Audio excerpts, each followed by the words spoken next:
Blackstone Audio presents The Life of Greece, The Story of Civilization, Volume 2, by Will Durant.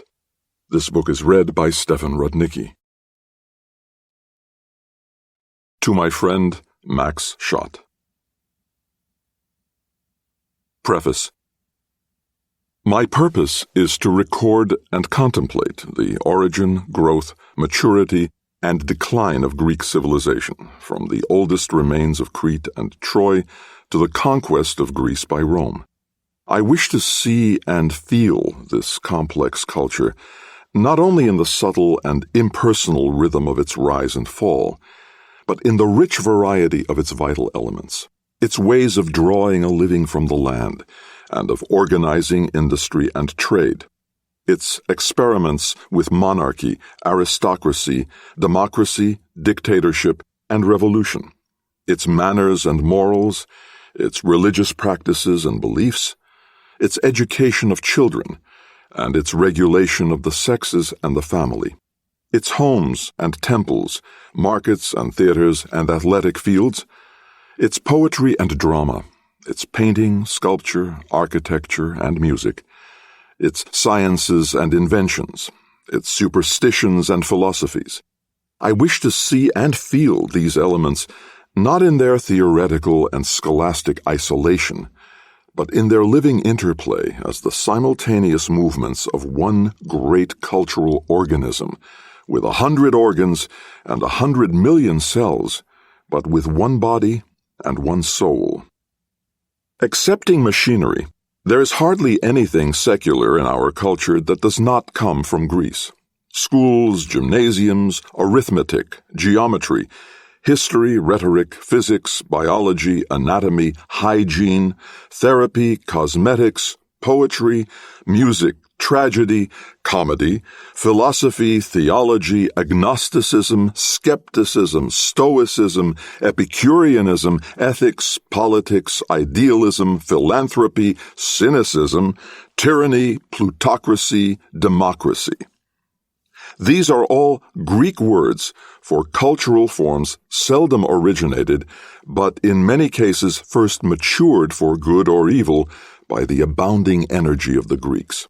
All the problems that disturb us today, the cutting down of forests and the erosion of the soil, the emancipation of woman and the limitation of the family, the conservatism of the established and the experimentalism of the unplaced in morals, music, and government, the corruptions of politics and the perversions of conduct, the conflict of religion and science, and the weakening of the supernatural supports of morality, the war of the classes, the nations and the continents, the revolutions of the poor against the economically powerful rich, and of the rich against the politically powerful poor, the struggle between democracy and dictatorship, between individualism and communism, between the East and the West. All these agitated, as if for our instruction, the brilliant and turbulent life of ancient Hellas. There is nothing in Greek civilization that does not illuminate our own. We shall try to see the life of Greece both in the mutual interplay of its cultural elements and in the immense 5-act drama of its rise and fall. We shall begin with Crete and its lately resurrected civilization, because apparently from Crete, as well as from Asia, came that prehistoric culture of Mycenae and Tyrans, which slowly transformed the immigrating Achaeans and the invading Dorians into civilized Greeks. And we shall study for a moment the virile world of warriors and lovers, pirates and troubadours that has come down to us on the rushing river of Homer's verse. And the logic of art. Curious of every fact and every theory, they not only established philosophy as a distinct enterprise of the European mind, but they conceived nearly every system and every hypothesis, and left little to be said on any major problem of our life. Realism and nominalism, idealism and materialism, monotheism, pantheism and atheism, feminism and communism, the Kantian critique and the Schopenhauerian despair, the primitivism of Rousseau and the immoralism of Nietzsche, the synthesis of Spencer and the psychoanalysis of Freud. All the dreams and wisdom of philosophy are here, in the age and land of its birth. And in Greece, men not only talked of philosophy, they lived it. The sage, rather than the warrior or the saint, was the pinnacle and ideal of Greek life. Through all the centuries from Thales, that exhilarating philosophical bequest has come down to us, inspiring Roman emperors, Christian fathers, scholastic theologians, Renaissance heretics, Cambridge Platonists, the rebels of the Enlightenment, and the devotees of philosophy today. At this moment, thousands of eager spirits are reading Plato, perhaps in every country on the earth. Civilization does not die. It migrates. It changes its habitat and its dress, but it lives on. The decay of one civilization, as of one individual, makes room for the growth of another. Life sheds the old skin and surprises death with fresh youth. Greek civilization is alive. It moves in every breath of mind that we breathe. So much of it remains that none of us in one lifetime could absorb it all. We know its defects, its insane and pitiless wars, its stagnant slavery, its subjection of women, its lack of moral restraint, its corrupt individualism, its tragic failure to unite liberty with order and peace. But those who cherish freedom, reason, and beauty will not linger over these blemishes.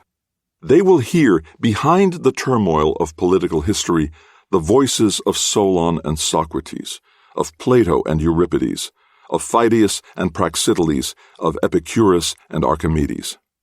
They will be grateful for the existence of such men, and will seek their company across alien centuries. They will think of Greece as the bright morning of that Western civilization which, with all its kindred faults, is our nourishment and our life. To those who have come thus far, thank you for your unseen but ever-felt companionship.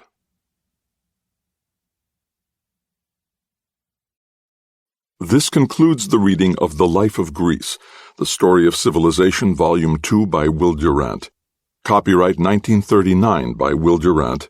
Copyright renewed 1966 by Will Durant. This book was read by Stefan Rudnicki. This unabridged recording was published by arrangement with Monica Ariel Michel and was produced in 2013 by Blackstone Audio Inc., which holds the copyright.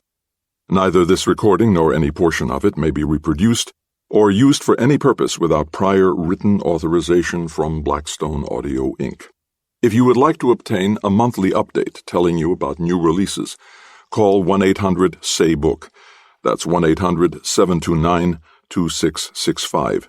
For a complete listing of our titles, visit our website at www.downpour.com.